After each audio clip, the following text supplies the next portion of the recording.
Hello and welcome to this week's edition of Sunday Morning Samurai Movie Marathon. The subject I wanted to discuss today is the issue of,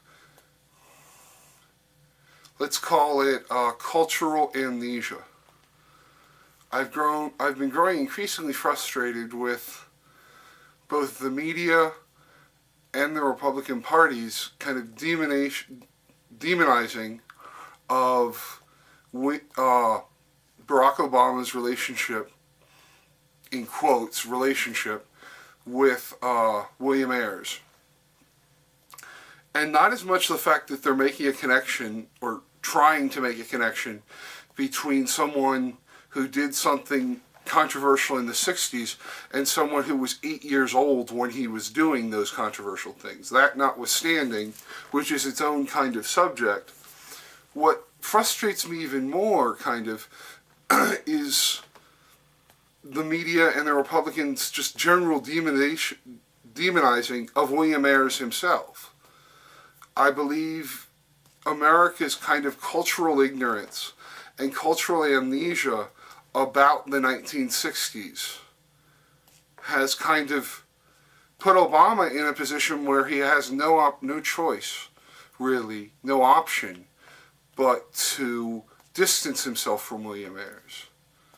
And although I'm not necessarily defending the actions of William Ayers, I wish someone would put them in a little bit better context.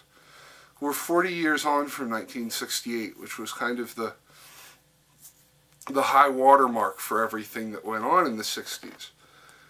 And in those 40 years, we've all but forgotten what went on. I mean, there was a lot of talk after 9/11 about the Patriot Act and how it was un-American and how it was controversial. And in the 60s, there was their own version of the Patriot Act. It was called, we're going to spy on whoever we want and we're not even going to do it legally. We're not going to tell it. Anybody. The U.S. government, the CIA, was spying on anybody they felt like it. They were assassinating leaders in the black community. They were demonizing anyone who said anything. I mean, we tend to think of how bad things are under Bush. Things under Bush are nothing compared to what they were under Nixon and under the end of LBJ's reign. I mean, we don't really remember any of that. I wasn't even alive for it, but I have heard of these things called libraries where they have these things called books where you can read about things that happened when you weren't alive. And I find it frustrating that we touch on it in this kind of nostalgic way about the 60s. We've romanticized them. In reality, there's nothing romantic about the 60s.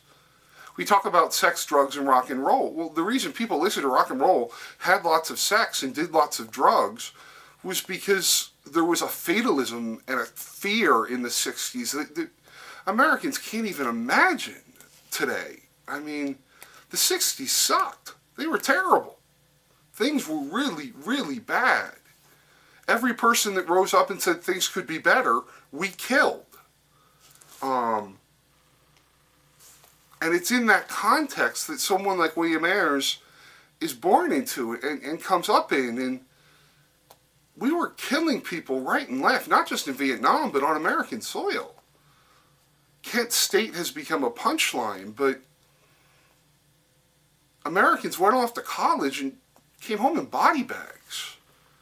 I mean, it was an era that we try and contextualize. I mean, 9/11 was a terrible tragedy, don't get me wrong. But 9/11 was one day. The 60s was a whole decade. And although I don't necessarily agree with the William Ayers ideology circa late 1960s, and I definitely don't agree with his actions, I do understand them.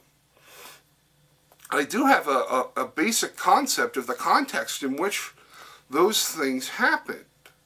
Our government was doing whatever it wanted. The checks and balances had disappeared.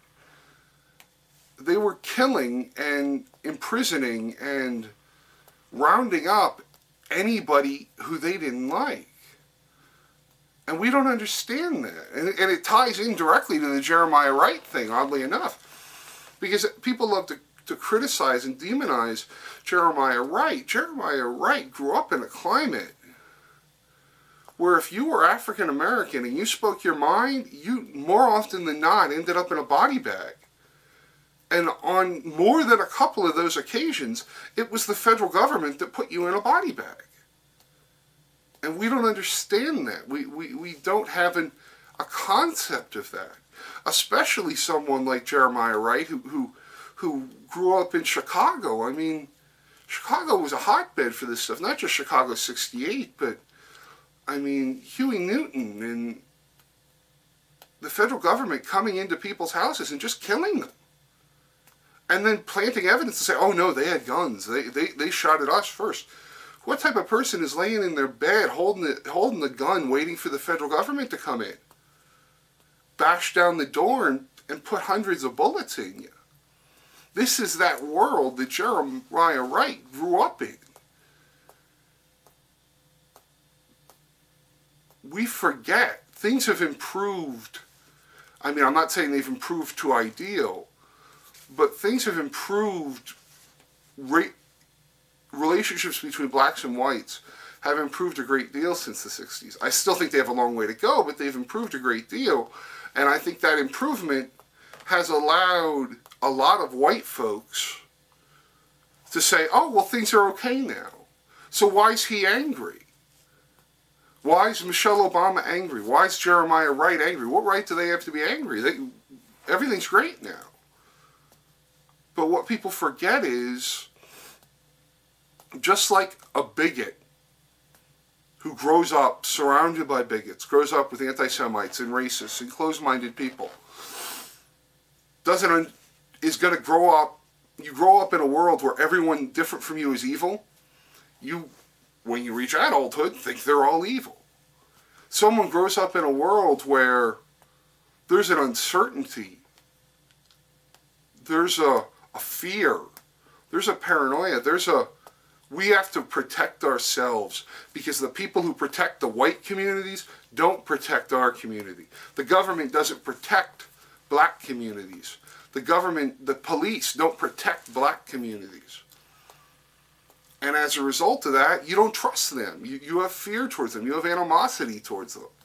If the only time you see a police officer in your neighborhood is when they come to break down somebody's door and arrest them, you don't want to see the cops. You don't want to see law enforcement. Whereas if, like it is in a white neighborhood, the cops stroll around. The cops are there when you call them, when you need them. And even when you don't, they're there to help you. It's going to change your attitude about something like that.